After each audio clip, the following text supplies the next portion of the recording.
Il ministro dell'Interno Roberto Maroni ha disposto l'accesso antimafia nella provincia di Crotone. Il prefetto Vincenzo Panico è stato delegato dal ministro ad esercitare i poteri di accesso e di accertamento. Stamattina la commissione d'accesso nominata dal prefetto Panico si è insediata nella provincia di Crotone per l'espletamento delle relative attività.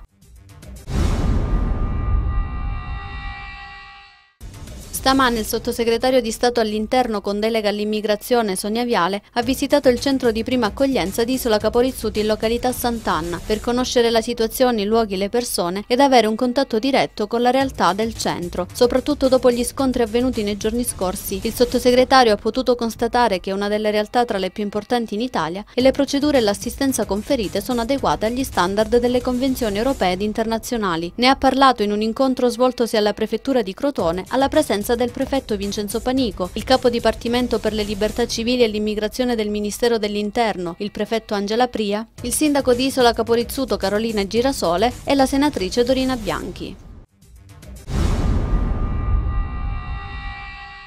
Presentato nella tarda mattinata di oggi, nel corso di una conferenza stampa presso l'Aula Levato del Consiglio regionale, il piano di azione regionale sulle dipendenze realizzato in collaborazione con l'UNICRI, l'Istituto per la ricerca del crimine e della giustizia delle Nazioni Unite. All'incontro con i giornalisti erano presenti il presidente della regione Giuseppe Scopelliti, il consigliere regionale Fausto Orsomarso ed il direttore dell'UNICRI Jonathan Lucas.